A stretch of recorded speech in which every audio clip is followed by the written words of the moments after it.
Fala galera, treinador Guilherme Moura na área para falar de um tema polêmico, mas muito importante, principalmente para você, aluno, cliente e professor, que ao agachar faz essa movimentação de coxa e joelho. Isso a gente chama de valgo dinâmico. Primeiro, eu quero que vocês entendam o porquê, a causa, e depois a gente vai entrar com exercícios corretivos para te auxiliar no seu dia a dia. Fechado? Seguinte, primeira coisa que a gente precisa entender e definir que o valgo dinâmico é uma alteração postural. Essa alteração, ela pode ser estrutural ou ela pode ser funcional. Estrutural, que não é o foco do vídeo, eu não consigo fazer correções para que isso melhore. Mas a gente tem algumas atitudes prescritivas para não fazer com que isso se acentue ou vire uma possível lesão. Funcional é nosso foco hoje, que é trabalhar através do exercício para que esses desequilíbrios musculares eles sejam tampados e solucionados através da nossa movimentação ativa. Fechado? Primeira coisa, a gente vai passar por tópicos. Eu preciso entender e saber que ao agachar, eu vou deixar um vídeo aqui do lado para que vocês olhem com maior facilidade. Eu tenho uma movimentação da minha perna, correto? O ideal seria eu agachar com os joelhos para fora e com os pés direcionados também para fora. Mas não acontece quando eu faço um valgo dinâmico. Eu tenho essa rotação interna e essa adução do meu quadril. Mas a gente sabe que o cenário ideal seria agachar, não agacho assim, eu espaço a perna e esse espaçamento a gente chama de abdução do quadril, guarda esse nome, abdução do quadril. E a gente faz também uma rotação externa do nosso quadril. Lembra aquela orientação do nosso treinador no vídeo que você vê? Que é deixar os nossos joelhos apontados para fora. Vou deixar também aqui no vídeo do lado. Então, a gente tem duas ações principais. Abdução do quadril e uma rotação externa, que é direcionar o meu joelho para fora. É assim que eu agacho. Esse é o cenário ideal. E para fazer essa função, eu tenho musculaturas que são responsáveis por esse gesto motor. Quando eu trato de abdução de quadril, eu tenho um complexo glúteo, principalmente glúteo médio, que é responsável por isso. E quando a gente fala de rotação externa, eu também tenho o glúteo máximo e tensor da face lata. Percebe que a gente tem músculos responsáveis por esse movimento, que é o cenário ideal no agachamento?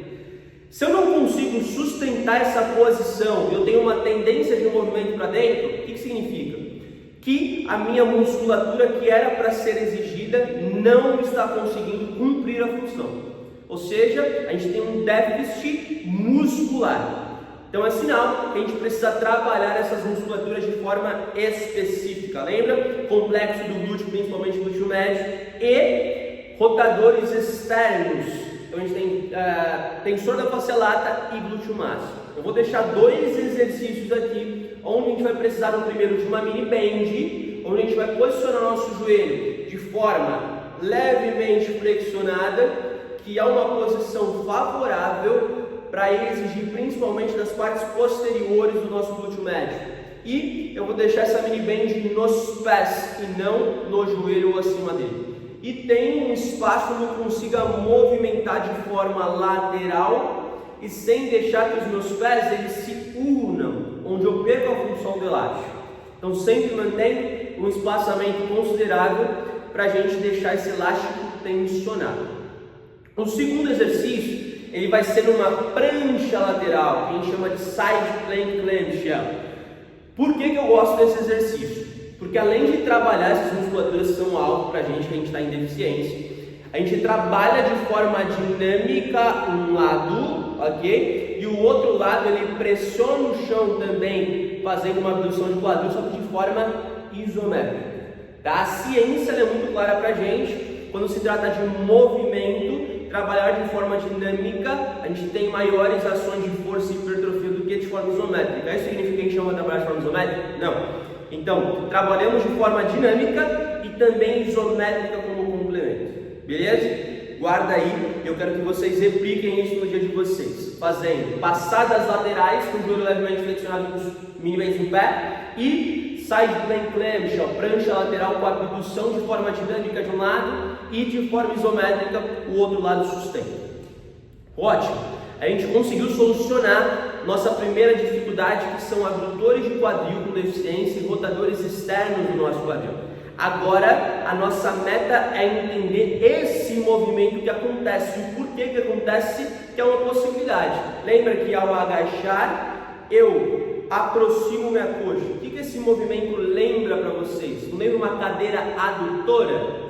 Quando a gente pensa em cadeira adutora, eu penso também em contração de complexo adutor. Então lembra, eu estou fazendo uma função no adutores de coxa que não era para ser exigido, porque era para estar assim, o inverso, era para fazer como se fosse uma cadeira abdutora, glúteo médio, e isso não acontece. Então eu faço essa movimentação que não é a ideal, eu faço uma abdução de quadril exigindo de um músculo que era para estar alongado e não contraído. Outra musculatura que também é exigida, porque faz uma rotação interna aqui. O que é uma rotação interna? Olha aqui, galera. Eu aproximo coxa, adução de quadril.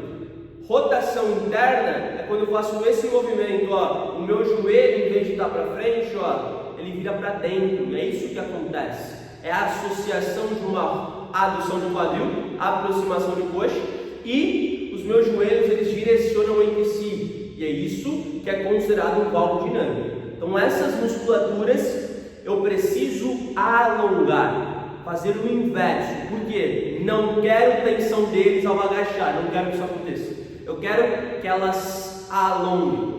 E para a gente trabalhar isso, eu também quero que vocês estimulem com dois exercícios principais que a gente precisa só de um peso corporal. Um é no chão, onde a gente vai se posicionar em posição antero-posterior, só que o pezinho ele é mais lateralizado. O joelho vai no chão, o outro pé fica ao lado, e a gente vai trabalhar de forma dinâmica com as mãos, pressionando o joelho à frente, e você vai perceber que você vai começar a sentir, ter uma percepção sinestésica dos seus adutores alongando sempre que você pressiona o seu joelho para frente.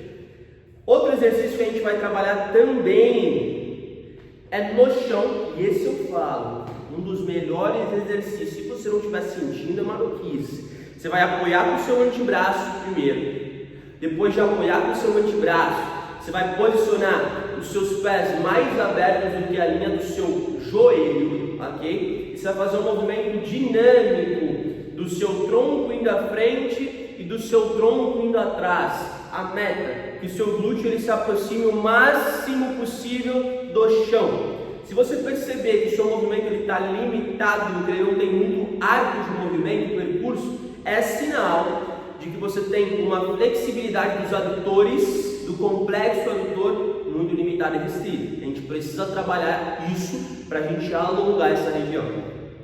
Fechado? Quero que você coloque em prática tanto, revisando, fortalecimento dos músculos que mantém esse espaçamento entre as pernas e o seu joelho lateralizado para fora. São abdutores de quadril e rotadores externos com aqueles dois exercícios, e que você alongue a musculatura que está contraída no seu valgo dinâmico, complexo adutor. Beleza? Com os dois movimentos que a gente fez. Assim, você professor e você aluno, você vai corrigir seu aluno e também ajustar dentro do seu padrão de movimento para qualquer exercício de agachamento, seja no Smith, livre, nos hack machines, leg press. Isso é muito importante, isso vai aumentar a qualidade do seu treino e trazer mais longevidade para a sua vida. Espero que você tenha curtido. Se você curtiu, você vai comentar esse vídeo e você vai mandar para o seu amigo. A gente está aqui para aumentar e trazer mais informação para você de alguma forma. Tamo junto, espero que tenha curtido. Um grande abraço.